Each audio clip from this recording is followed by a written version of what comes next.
This is section 4.2, and I've got 4 questions on here. 1, 2, 3, 4. Here's the first one. If 2 events are mutually exclusive, can they occur concurrently? No, mutually exclusive means if one occurs, the other cannot. So I can get rid of the yeses, right? So get rid of the yeses. Now what do these no's say? No, by definition, mutually exclusive events cannot occur together. This one, no, 2 events will, well, that doesn't make sense. 2 events will never occur concurrently. 2 other events could, but not mutually exclusive. So I'm going to go with this one right here. Number 2 says, probability of A is 0.5, probability of B is 0.3. Do the following. If A and B are mutually exclusive, compute probability of A or B. Right, so this is 2, let me get this. Right, this is problem 2A. What is the probability of A or B? Now, because they're mutually exclusive, right, I see the or. So when you see an or, you always ask yourself, are these 2 events mutually exclusive? The answer is yes. They tell us. So if that's true, then the probability of A or B is the probability of A plus the probability of B. So what I'm going to get is 0.5 plus 0.3, so I end up with a 0.8. So I will put a 0.8 down here as my answer. In 2B, we're told that the probability of A and B is 0.2. Compute the probability of A or B. So again, we want the probability that A or B occurs. Now, we're not told anything about A and B. We're not told that they're mutually exclusive. So if you don't know, right, you see the or. You see the or. So you ask yourself, are they mutually exclusive? Now, we don't know because we're not told. That was part A. We're not told in part B. So if we don't know, we have to use the extended formula. Probability of A or B is, right, you add up the separate ones, probability of A, probability of B, but then you subtract off the probability that both of them could occur. So the probability of A is 0.5. Probability of B is 0.3. But they both might occur, so we don't want to count them twice, so we're going to subtract off a 0.2. So this gives us 0.8 minus 0.2. We're going to get 0.6. So we will put a 0.6 in that spot right there. Problem 3 deals with independent events. So I know the probability of A is 0.8. Probability of B is 0.2. Do the following. All right, so A. If A and B are independent. All right, now if I know they're independent, can I get the probability of A and B? So I'm going to write this. Here's what we're looking for. What is the probability of A and B? Now, when I see the word and, I ask myself, are these events independent? So if you see an or up here at the top, if you see an or, you ask, are they mutually exclusive, and you add. If you see an independent, you ask, are they and you ask if they are independent.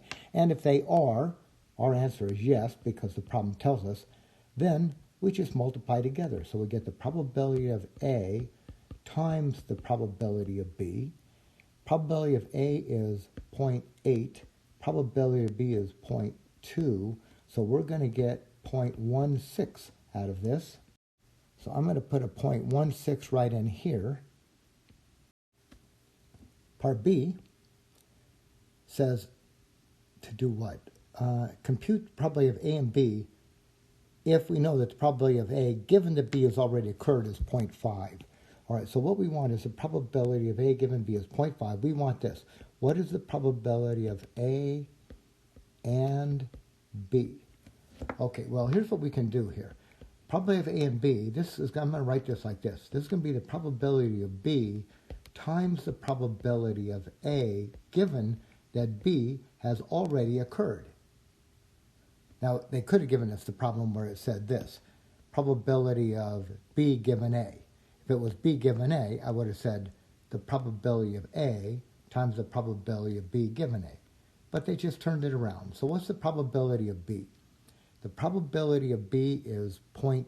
So we're going to have 0.2, and the probability that A occurs, given that B has already occurred, they gave that to us. That's up here at that 0.5. All right, so this is 0.5, so we're going to get 0.10. So I'll mark this down as 0.10. Now in problem number 4, we are given that the probability of A is 0.6. 60% of the time we do some experiment, A will come up. Probability of B is 0.5, and the probability that A occurs, given that B has already occurred, A will happen 30% of the time. So first of all, compute the probability of A and B, and then we'll do A or B. Okay, the probability of A and B. So what we want here in part A is the probability of A and B. Well, I'm going to write that like this. This will be the probability of A times, no, I can't write that. I have to write it this way because of the way they're wording it. I need to write the probability of B times the probability that A occurs given that B occurs, because that's the information that we're given. Right? I'm given this one, A given B.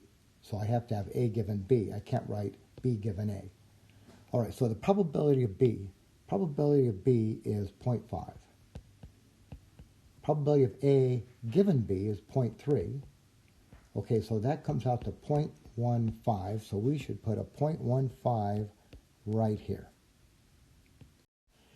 Now in part B, we're asked for the probability of A or B.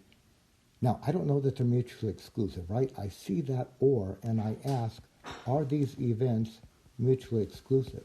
Well, I don't know. So I have to write this formula. The probability of A plus the probability of B minus the probability of A and B. Now, I think we have all these numbers. Probability of A is 0.6. Probability of B is 0.5 minus the probability of A and B, we just found that to be 0.15. So we'll get right here, we'll get what do we get? We'll get 1.1 minus 0.15. So we come up with 0.95. So let's put that right in here, 0.95. And that takes care of the first 4 problems.